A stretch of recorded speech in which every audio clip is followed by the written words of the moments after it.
Alright everybody, hello and welcome to this practice quiz or practice exam on the exam objective 1.1 for the A+ 1101 exam, which I'm sure you're getting ready to take. And don't worry, once you go through this entire series, you're going to absolutely destroy it, you're going to absolutely smash it, you're going to do completely fine. So long as you stick with me, you'll be great. In this exam, guys, we're going to be covering, of course, exam objective 1.1, which is given a scenario.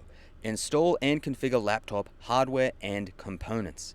So we're going to be looking at battery, keyboard, and the keys, the individual keys on that keyboard, random access memory, what is it, how do we install it, how do we migrate data between hard disk drives and solid state drives, how do we install and replace hard disk drives and solid state drives, and also what is the difference between those two, because that's a key thing you're going to have to know for your exam as well. What is a wireless card? Where does it go? How do you install it? What are biometrics and near field scanner or NFC technology? So that's what we're going to be looking at in this practice quiz here for exam objective 1.1. Let's get straight into it with our first practice question. Question number 1. Aaliyah is traveling for work over the next week and will be spending a lot of her time in rural areas. Additionally, she doesn't know if she will have access to power outlets. She would like a way to ensure that her Windows laptop always has charge. Which of the following is the best solution? Which of the following is the best solution? A. Borrow her friend's Lenovo laptop battery. It is modular and can be easily inserted. B. Purchase a small power bank before leaving. C. Order additional batteries from the manufacturer and change them as needed. Or D. None of these solutions are appropriate. She will need to ensure she plans her trip around power outlet availability. Answer is coming in 3, 2, 1. The answer is C. Order additional batteries from the manufacturer and change them as needed. So here, guys, you can see we have a laptop battery, right? Take note of its form, take note of the shape that it's in and what it looks like, right? You can see that it's a very specific shape. And I'm going to show you a different laptop battery here. It's a very different shape to the one we just looked at, isn't it? Right? So you've got that laptop battery, and then you've also got this laptop battery here. They're both very, very different shapes. So if you have a laptop, right, if we look at the right hand side here, you can see that this battery fits nice and precisely into the specific shape of that laptop. So if you have a laptop that does not fit that exact specific shape designed on the laptop itself, it's just not going to go in and it's not going to work, which brings us to our specific explanation here, which is these two batteries have different form factors and are therefore not interchangeable. Batteries are designed for the specific form factor of a particular laptop and must be ordered directly from the manufacturer. So guys, that's the key point to take away from this, right? Batteries are not interchangeable between models, even between two different Windows models. You're going to have to order the specific battery for the specific laptop that you have. If you ever need spare batteries, you need to contact your manufacturer and order the correct battery for your exact specific laptop. Don't go borrowing one from Ned down the street, because Ned's going to tell you it'll fit, but it won't fit. Ned's wrong, he's full of crap, and he's just trying to skim a couple of extra bucks off you. Okay, now let's take a look at some other questions that you might be asked as well, right? So that was one question, but they might also ask you some other questions. They might also ask you, what is the first thing you should do before removing a battery from a laptop? So the first thing you should do, have a think about it. What is the first thing you should do before you remove a battery from a laptop? You got to turn the power off, guys. Turn the power off, otherwise you're going to get a zap, you're going to get electrocuted, and not only will you not get your A+ certification, but you'll probably be in the hospital, if not dead, or maybe turned into like a supervillain with cool electric powers. I wish that's how it worked, but probably not. I've been watching too much Spider-Man. Okay, and they might also ask you the second question here, which is, how do you replace a battery? So you need to be familiar with the process of replacing a battery, right? For the most part, a lot of laptops will have what's called a modular battery, which is where they have a specific section where you kind of just open up the hatch or unclip a little clip and the battery will slide out, and you can simply slide that new battery in. Sometimes you might have to remove the back panel if that laptop doesn't have a particularly modular battery, which means it's not easily taken in and out. You might have to unscrew the back panel, insert the battery, and then install that back panel, right? So it does depend on the laptop itself, but just be familiar with the different ways that laptop batteries can be inserted, and you'll be sweet, guys. That's mostly what they're going to ask you when it comes to batteries. So let's head to the next question, which is: a customer enters your store and tells you that the most commonly used component of his laptop has begun to fail due to wear and tear. What component is he talking about? A, the CPU, B, the discrete graphics card, C, one of the USB-A ports, or D, the keyboard. Again, guys, I'll give you a couple of seconds to think about that before we go to the answer. Have a think about it.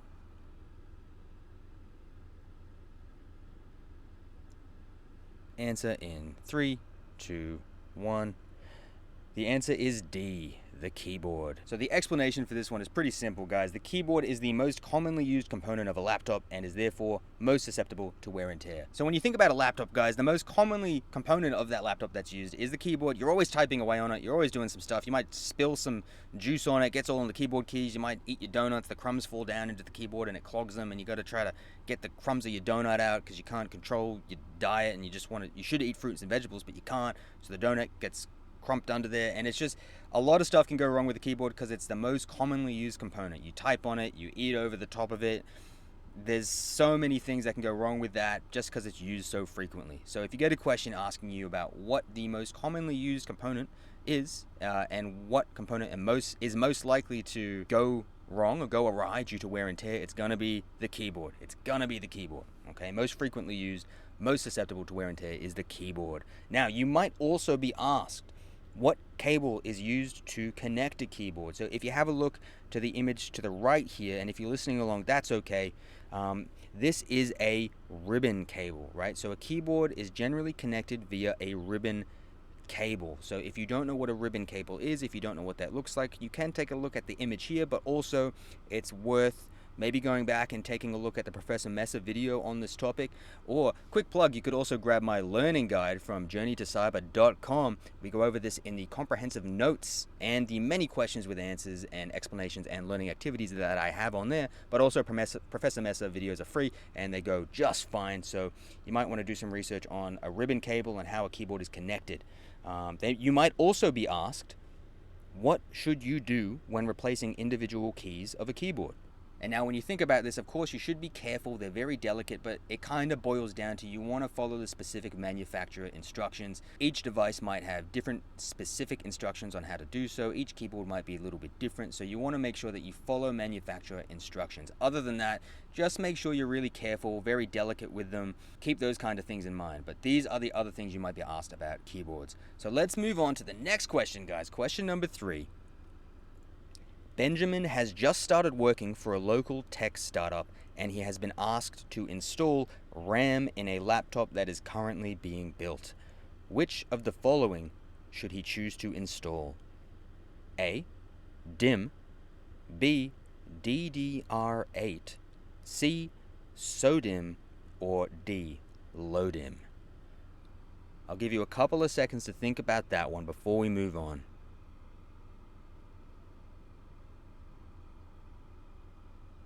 3, 2, 1. The answer is C, SODIMM. And the reason that is the answer is because SODIMMs are smaller and more compact, making them suitable for the smaller form factor of a laptop.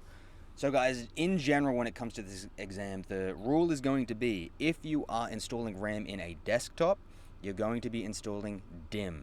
If you are installing RAM in a laptop, you're going to be installing SODIMM. And the reason for that is, you can just take a look to the picture over to the right here. SODIMM is much smaller than DIMM, and laptops are much smaller than desktops. So as a result, the SODIMM is much more applicable and much more fitting to the smaller form factor of a laptop. That means you can fit more of the other stuff that you might need in a laptop because there's going to be more space available, right? So laptops are SODIMM and desktops are DIMM, generally speaking. Now, what else might you be asked on your exam in relation to RAM? Let's take a look. You might be asked to locate the RAM slots on a motherboard. So over to the picture on the right here, you can see some RAM slots here. So you might be asked to look at a photo of a motherboard and select where the RAM slots are. Where would you insert that RAM, right? You might also be asked to explain how to insert that RAM. What is the process of inserting that RAM? So if you aren't necessarily familiar with how to do that, you're going to want to follow up on that and make sure you can explain that process. And finally, you might be asked to choose the correct RAM type based on a given scenario. So that's kind of like the question that I just asked you there. Here is a given scenario. What is the best RAM type for that given scenario? So this might be you're building a laptop. What kind of RAM should you install? It might be you're building a desktop. What kind of RAM should you install? As for this specific exam objective, that's probably going to be about it. There are some exam objectives later on where you might be asked some more intricate questions, such as not only should it be dim or SODIMM, but should it be DDR 1, 2, 3, 4, 5, right? Depending on the budget and the specific requirements of the job that the person using that device is going to be doing. How much RAM do they need? How much money should they spend on it? But that's not really more so for later exam objectives. For now, just focus on laptops are SODIMM, desktops are DIMM. That's it for now. All right, guys, let's get on to the next question. You notice your mother is about to migrate data from her hard disk drive to her solid state drive. Upon questioning her method, you discover she is going to install the operating system on the solid state drive and manually move the data from the hard disk drive to the solid state drive. You know there is a more efficient method. What is the most efficient method of achieving this? A. Perform a drive-to-drive image. B. Create an image and transfer it to the solid state drive. C. This is the most efficient option. You do not need to change anything. Or D. Use Task Manager to automate the data migration. So that's a bit of a wordy question, guys. I'm going to give you some time to think about that before I give you the answer.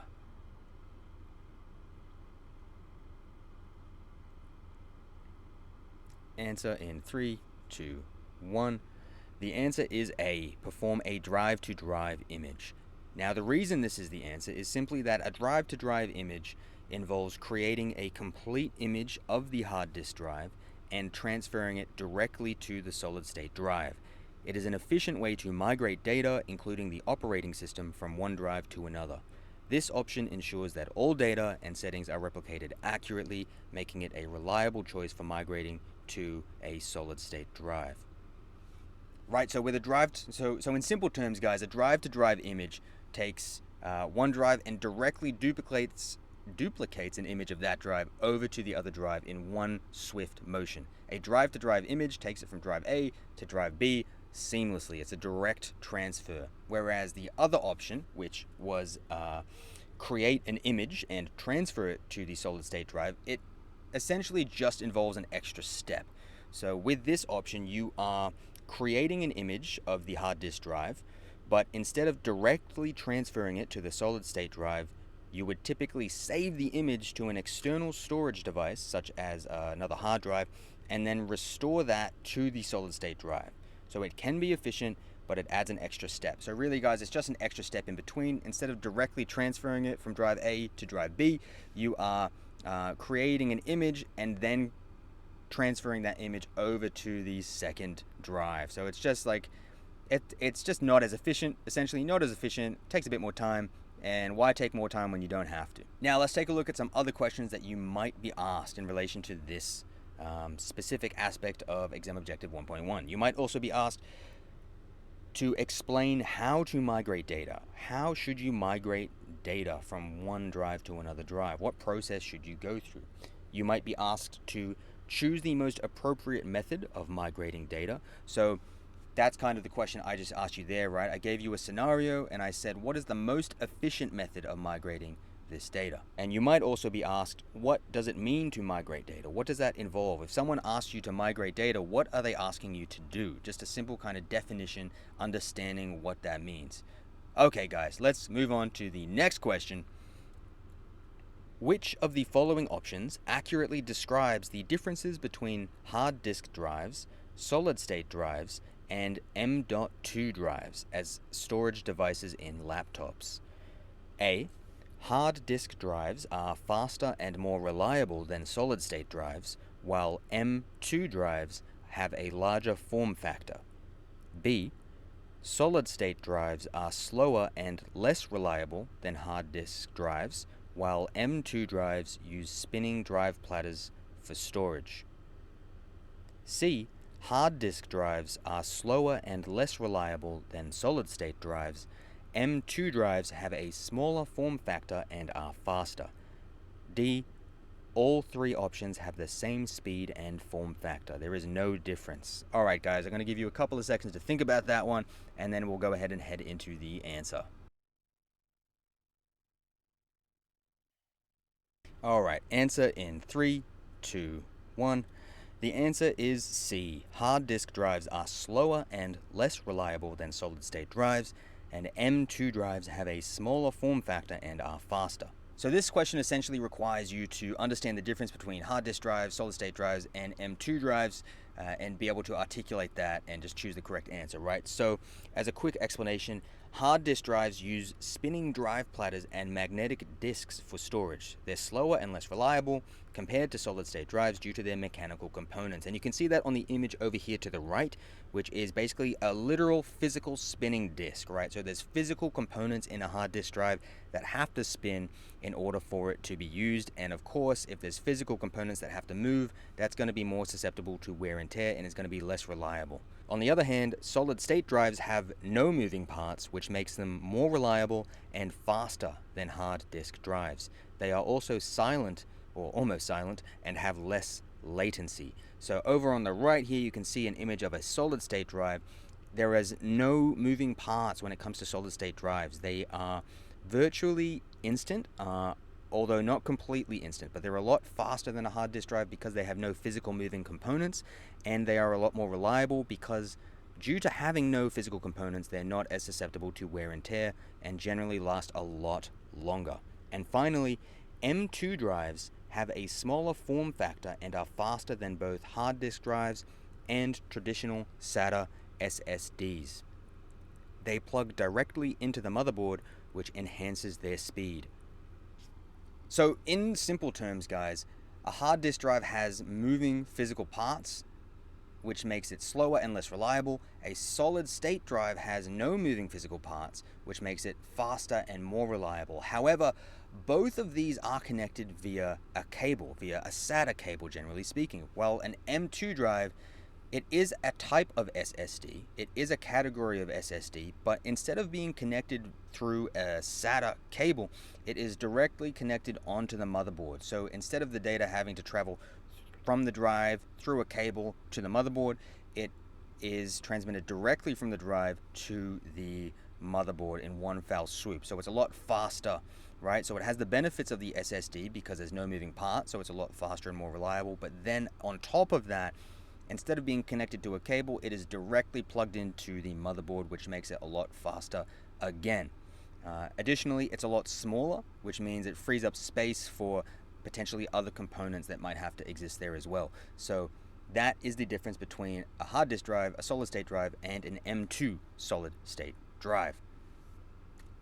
Now again, guys, you might also be asked to choose the most appropriate drive based on a given scenario. So you might be given a scenario which asks you to choose which drive, a hard disk drive, a solid-state drive, an M2 drive, or potentially an NVMe drive, but we haven't gone through that yet because it's not relevant to this specific exam objective. Which one of these drives is most appropriate based on a given scenario? You might be asked to identify the drive being used based on a given scenario. So they might tell you, they might give you a scenario and ask you, based on what you know, which drive is being used. So an example of that might be, just off the top of my head, Max is using a video editing program, but due to the moving mechanical components in his drive, he is worried that he will use his data.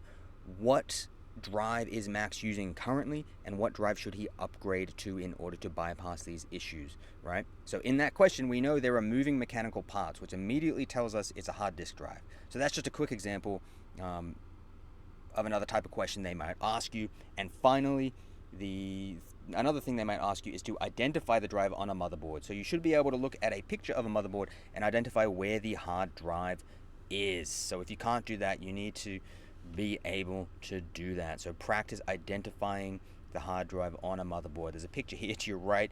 If you can identify it, fantastic. If you can't, that means you're going to have to do a little research task on your own. I'm not going to do that for you, but you should be able to find the hard drive on that picture of that motherboard. Additionally, you might also be asked to explain how to remove and or insert a drive. So they might ask you how to do that, right? So you've got to be familiar with how to remove a drive and how to reinsert the drive. And typically speaking, it's going to be something along the lines of there's a kind of like a you open up the back panel of your laptop and you've got a patch like you can see on the image to the right here. You unscrew that, lift that off, take out the hard drive, put your new hard drive in, screw that panel back on so it's clipped in nice and tight. And that's pretty much going to be it for the most part, right? So long as you understand that general concept, you should be sweet for your exam. Okay, let's move on to the next question. Your coworker, Morty, has asked you what he should purchase in order for him to connect wirelessly to the network. He wants something that plugs into his computer's PCIe slot. What do you recommend? A network integration card, otherwise known as a NIC. B, a wireless card. C, a wired card. Or D, a network allowance card. Take a few moments to think about that, and I will come to you with the answer shortly. 3, 2, 1. The answer is B, wireless card. In simple terms, as to an explanation for this question, if you want to connect to wireless networks, you need a wireless card. The wireless card is known as a Wi-Fi card as well, or sometimes a WLAN card. But a wireless card is what you need to connect to a wireless network. So if you get a question that asks you, what do you need in order to connect to a wireless network, you need a wireless card. That's it. As far as that exam objective goes, that's what you need to know. Alternatively, you might also be asked a couple of other things, which we'll take a look at now. You might be asked, where is a wired card inserted on the motherboard, right? So if you take a look at the image, we can see it there being inserted into a PCIe slot, right? So you insert the wireless card into a PCIe slot in order to gain connectivity to wireless networks. You might also be asked to explain the process of installing a wireless card. So make sure you're familiar with how to insert components into PCIe slots. Watch a couple of videos on it. Once you do that, it's pretty simple. So if you don't know how to do that, that's a research task for you in relation to this component of exam objective 1.1. And finally, you might also be asked, does the person in a given scenario require a wireless card? So you might be asked a question where it says, hey, Stephanie is going to start working for a company and the company supplies Ethernet cabling and wants to ensure that there's no wireless connectivity in the building to enhance their security measures. Does Stephanie need a wireless card?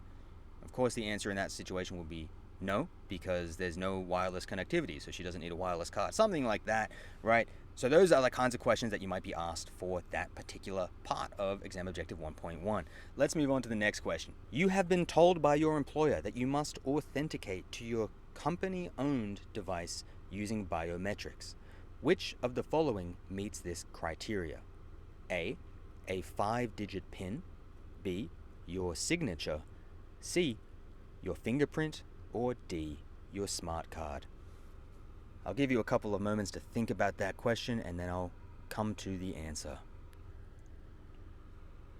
3, 2, 1. The answer is C, your fingerprints. And the reason for that, guys, is essentially biometrics is a authentication method where you're using your body's physical features. So anything that is physically unique to you or genetically unique to you. So that might be your fingerprints. It might be your, wait, that's not your fingerprints. It might be your eye scan, a scan of your retina. It might be your fingerprints. It might be anything that is unique to you. It is known as something you are. So it's not something you do, which is maybe write a signature. It's not something you know, like a PIN or a password. It's not something you have, such as a card or a key that you carry on you. It is something you are. It is your fingerprint. It is your eye. It is your specific facial structure. It is something physically and genetically unique to you and you alone. No one else possesses it. If they want it, they got to cut your finger off or cut your eye out. All right, that's the only way they can get it. So biometric authentication, make sure you know what that is. Make sure you know how to identify when it is going to be an appropriate answer. When it comes to biometric authentication, you might also be asked, what form of authentication relies on something you are? Of course, we now know that is biometric authentication. We've just gone through that. Just remember, biometric, something you are. It is unique to you. You might be asked, what form of authentication uses your physical or genetic traits? We know now, of course, biometric authentication does use your physical or genetic traits. And you might also be asked, based on a given scenario, what is the most secure form of authentication? Right? Now, generally speaking, biometric is going to be a highly secure form of authentication, and the reason for that is people can steal your smart card, or people can look over your shoulder and see your PIN, but people cannot steal anything that is physically or genetically unique to who you are as an individual. They cannot steal your genetics. They cannot steal your retina without committing a very, very serious crime, right, which will land them in prison for a very long time. So simply for the fact that you cannot accidentally misplace your genetics, you cannot accidentally have your eyes stolen, it is going to be considered the most secure form of authentication for the most part. Alright guys, so let's move on to the next question. Charlize authenticates to her door lock by holding her phone up to the electronic component for a few seconds, after which the door opens. What technology is responsible for this? A. NFC, B. DMARC, C. DKIM, or D. Bluetooth? Have a think about that. This is our final question, and then I'll come to you with the answer in a few moments.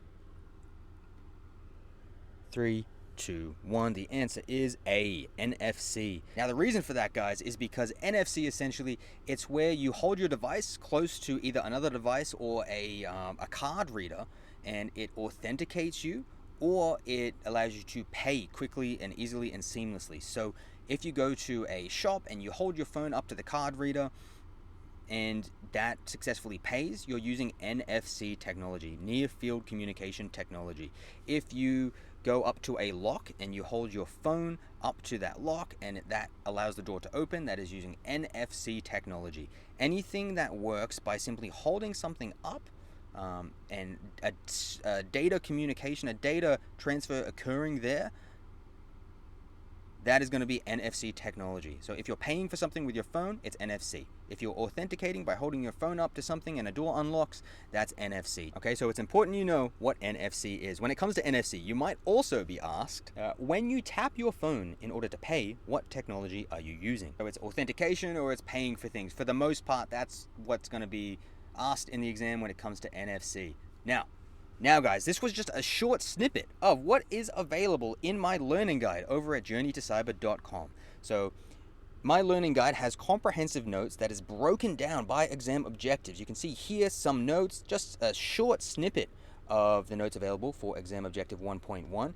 It also has both simple and scenario-based questions with answers. It also has active recall questions, and it has specific learning activities with easy to understand tables that you can use to inform how you complete that, and will allow you to easily fill in any weak points in your knowledge. So guys, if you want to grab a learning guide, head over to journeytocyber.com. You can see here it's broken down by the exact specific learning objective or exam objective. So you've got not only 1.1, but also the specific dot points within 1.1, and the same for every other exam objective there too. So it is essentially a way for you to be able to study without worrying about how do I study, because I've sorted out how you study in this learning guide. So if you go through Professor Mess's free video series and you have my learning guide there ready to go with you on the side, you don't need to worry about or stress about finding all these random free resources or other resources from all over the place, or finding a book where the exam objective 1.1 is in chapter 1, but then the second half of the exam objective 1.1 is in the 4th chapter, but I don't know exactly where, so I'll have to just read all 2 chapters to try to find that, and it's just like, what is going on? I've laid it out nice and simple. It's right there for you. It's really all you need as an accompaniment to Professor Mess's free video series. If you watch his videos and you use my learning guide, you'll be completely sweet. So if you want that, head over to journeytocyber.com, grab my learning guide. It is only 30 Australian dollars. So if you're in the US or somewhere else, that's going to be even cheaper for you guys. It's phenomenal value, honestly. Furthermore, you can get a free practice exam over at journeytocyber.com as well. So head over to Journey to Cyber if you want to grab some of that. If you like what you saw here today and you want more of it and you don't want to wait for the next installment, you can head over there and grab that learning guide right now. And you can even grab my free practice exam as well. All right, guys, I'm done with the plug, I promise. That's it. I will see you in the next installment where we look at exam objective 1.2. All right, I'll see you later, guys. Thank you so much for watching. Thank you so much for subscribing and doing all that stuff. I will see you next time.